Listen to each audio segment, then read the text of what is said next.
Hello and good afternoon. All right, today I want to talk about education, the way we do education in Nigeria, the way we do schooling.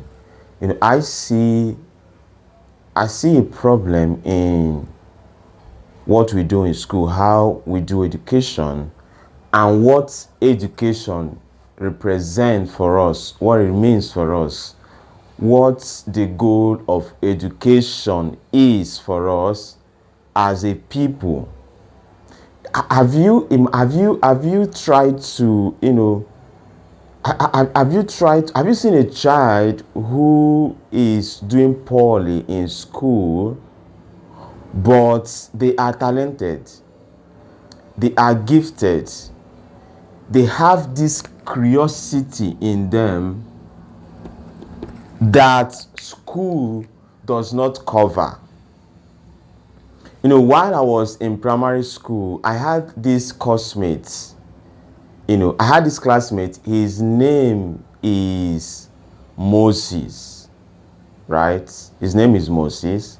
This guy was very good when it comes to fixing things, when it comes to fixing electrical faults. He was very good. It's as if he just had this natural ability to understand how electricity works. He can fix phone, he can fix broken radios, broken television. He just had this interest in electronics.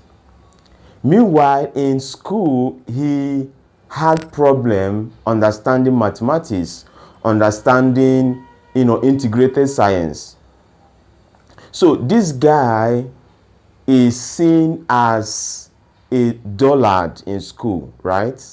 He's seen as a person who is not succeeding when it comes to academics.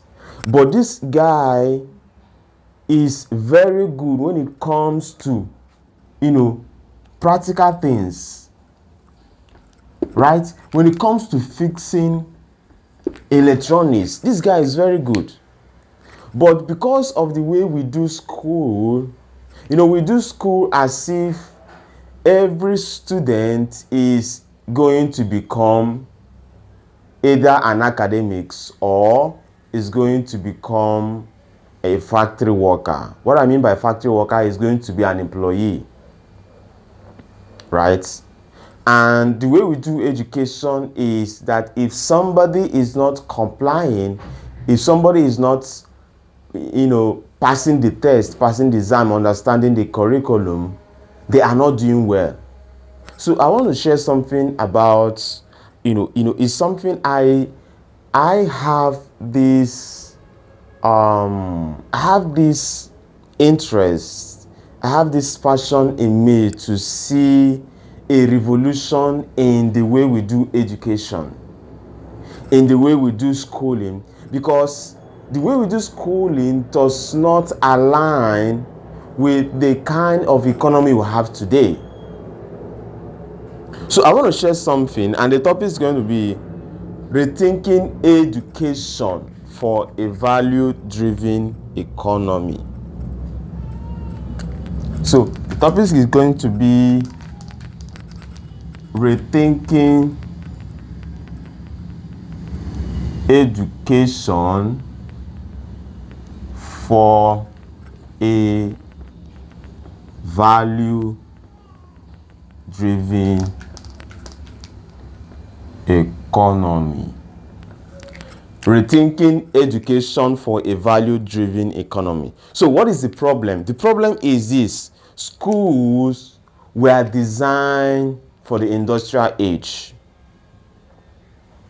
When public education was invented, when it was started, it was designed for the industrial age.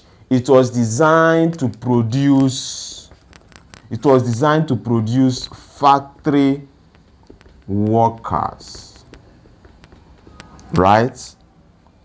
And a factory worker does not need to be passionate about the factory work. He doesn't need to be a leader. He doesn't need to have empathy, right? All he needs to do is to know how to take instructions, to be compliant, to come early, to obey the boss. So in that industrial age schooling system was designed to produce factory workers, and it is evident in the curriculum. That's why we have curriculum. It is evident in how students sit in class, what is is given to them in form of lectures, and what is measured. So it was designed to produce factory workers who are compliant, identical, and efficient, right? So the emphasis is on what? Compliance. You have to be identical and efficient. So the emphasis is on uniformity, memorization, obedience, and grades. So when you go to school, the emphasis is on what? On obedience. The emphasis is on memorization, is on grade. So when you go to school in Nigeria today, when you go to the elementary level, that is the primary school level, the goal of the curriculum, listen, the goal of the curriculum of the teaching is to prepare the students to pass first school leaving certificates, to pass what is it called, common entrance, right? Because the emphasis is on memorization, is on grades, so that when school is over, when children close first time or second time or third time and they come back home, what they are asked is what? To bring out their report card, where the things that are measured are written down, are recorded. So the emphasis is on memorization and grade. Uniformity, that is why we have school uniforms. Because what we are saying is that we are producing students, young people who are identical in thoughts and in character. So what is the result? The result is this: young people who are disconnected from their passion, listen, disempowered and labeled as failures if they fail to perform. So just like that, my friend Moses, right? He is very good when it comes to practical things. He's very good when it comes to fixing electronics, fixing phones. But because this guy somehow doesn't understand physics, he's not really good in physics. Now, look at the problem is this. The way we teach all of these subjects, we teach them as if we are preparing students for standardized examination. Do you get that? So it is not about personalized learning, or it's not about creating an environment that spur, right? It's not about creating an environment that spur or spark the learner's interest. Do you get that? Because effort that is put in learning is directly proportional to what? Interest.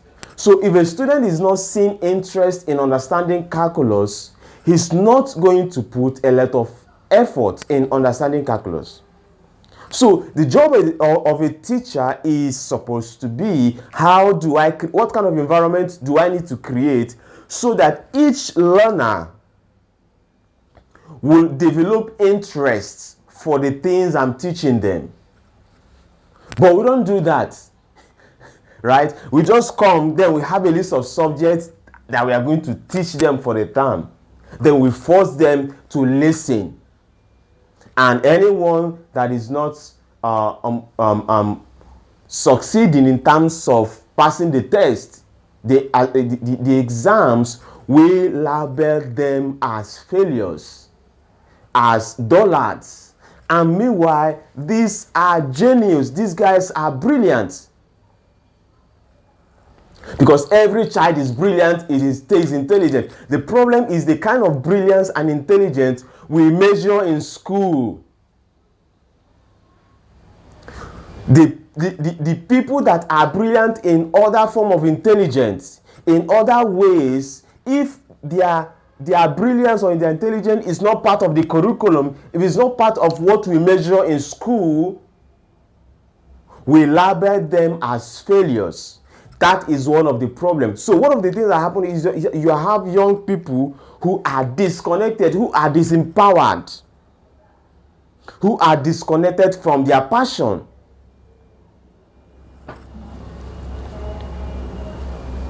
Now let us look at the human reality, because the way we do school, like I've said, we have been doing school like we have been doing it when it was started, right? Because we want to produce factory workers. It is exactly what we are doing today for most schools in Nigeria and everywhere around the world. But we are going to look at what is the human reality. Because humans are not machines. We cannot keep running school like we are running factories, right? We cannot keep running school like we want to produce an identical finished product. And any product that does not comply, that does not look like what we want, we isolate them as non-conformance. So we have to look at the human reality and know the kind of curriculum we have to develop, how we are supposed to do school, whether or not we even need a curriculum in the first place. What are the things that we should teach? What are the things that matters? What are the things that worth learning? And the things that matters, who do they matter to?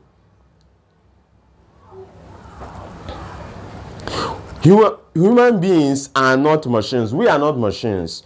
We are wired for curiosity, creativity, connection, and contribution. So we are wired for what? Number one, creativity, connection, contribution. We are wired for meaning. We are wired for curiosity. So we are not machines. We are wired for these things. And if these things are present, right, in what we teach, in how we do education, in what we teach young people, we are going to see young people who are thriving. We are not going to be seeing young people who finish school, who come out of colleges, and they are saying on social media school is a scam, right?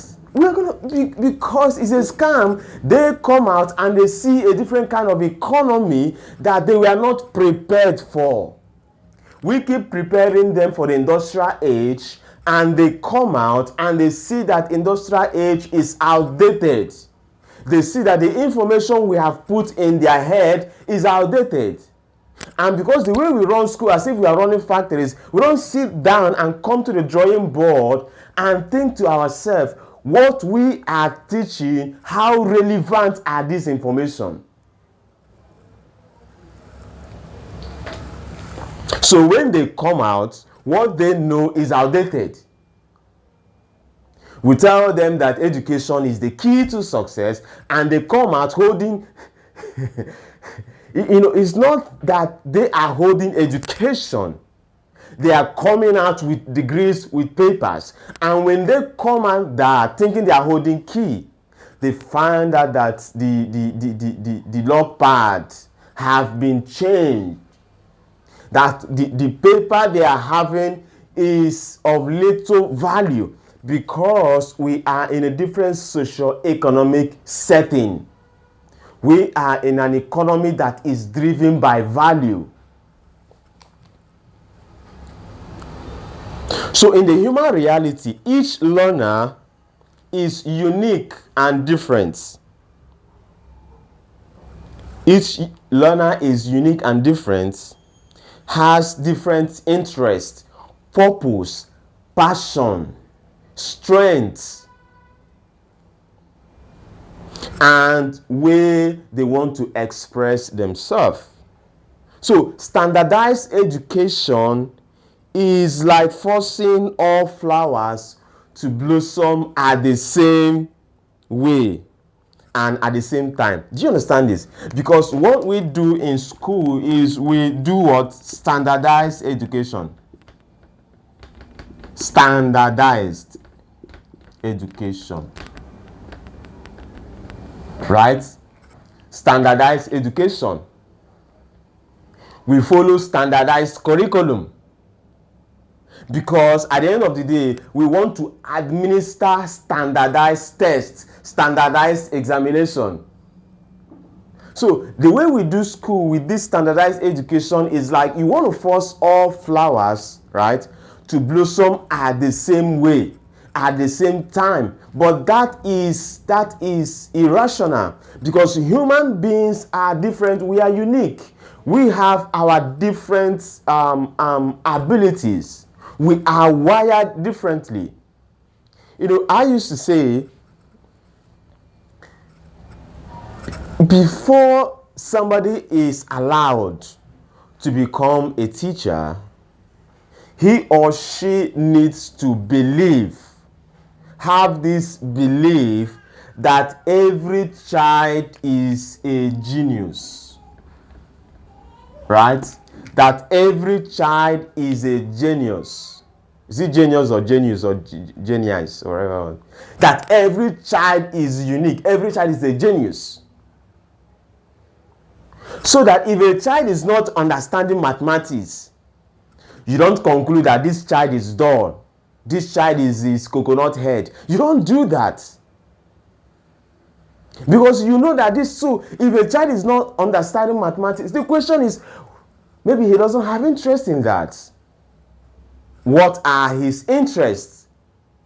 What kind of environment do I create to help him to uncover his area of interest, his passion? So standardized education is outdated. We are no longer in the industrial age. So we need to rethink the education. Now let us look at the new economy, right? A call for value creators, because we are in an economy that rewards value. It's true. We are in an economy that rewards value creators. What value are you bringing to this organization? What value are you bringing to this business? It is not what certificate are you bringing. When you are employed in an organization, you are not employed just to come and bring your certificate. Your certificate is with them in their file, in their system. It does not automatically bring value to the business. The value is in you. It is not in the paper. So we cannot just be doing education and the end goal of school, of university, is degrees, paper. So that we can have somebody who crams their way and have a degree and have a paper, and they cannot create value. They cannot bring value. So that you have somebody who studied biochemistry and does not know how to operate the PCR machine. How do you explain that? I mean, how do you explain somebody is a first-class graduate of biochemistry and they cannot operate PCR machine? They cannot carry out electrophoresis. Because why? In universities, we don't put emphasis on practicals. We don't put emphasis on projects. Because we are not producing value creators. We are producing factory workers. We are producing people that will have degree and they will supply and they will they will submit their degree, their school results to potential employers, and when they come, they tell them, put your degree away. We are going to teach you what you will do.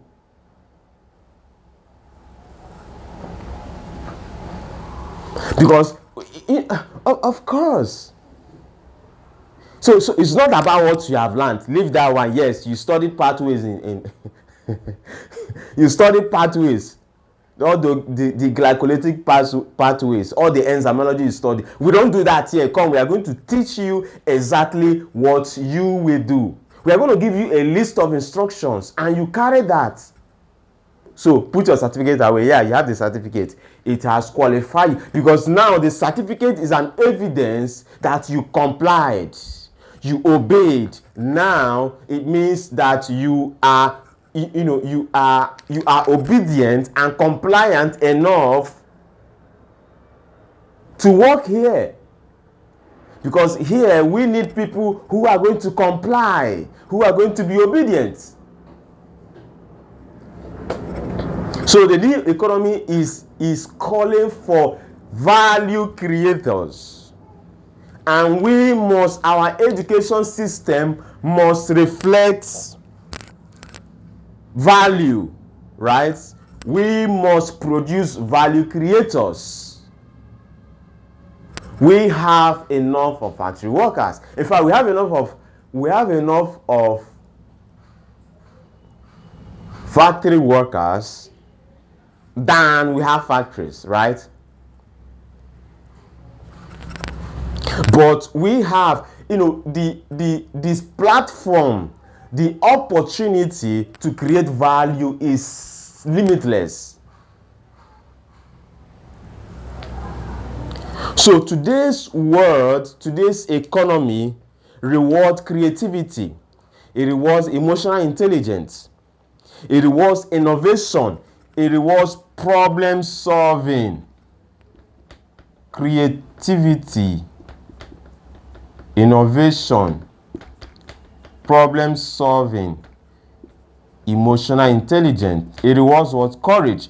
It rewards willingness to make mistake. This is one of the problem with industrial schooling. The way we do schooling today, we don't allow learners to making mistake is somehow, how would I put it? We tell young people, don't make mistake. Don't fail. Don't try new things. But in this economy, it rewards people who are willing to make mistake over and over again, to fail, to have that courage to try new things. So if you look at the world today, the most successful people are not the most compliant, right? Yeah, the most compliant are successful, right? They are. But if you look at success, if you define success even in terms of material acquisitions, in terms of money, the most people who have most money are not the most compliant, right? They are not the most compliant. They belong to the class of entrepreneurs, the business owners, right? The investors. These are the guys who didn't follow the paths of industrial standardized education that we are doing today, that we are spending a lot of money in. Because if something is not working fine, right, you don't blame the finished product. If you have a factory and you are producing a good, right, and the finished product you have 80% of the finished product defective, You don't go and blame the finished product. You don't say it is the finished product fault. You go back to the processing line and ask yourself, what is wrong? Is it the machine, or the people who are operating the machine, or the auditors are not doing their job, or do we have the raw materials are defective? Are we using the wrong raw materials? You don't blame the finished product. But what we do in school is that when we have 80%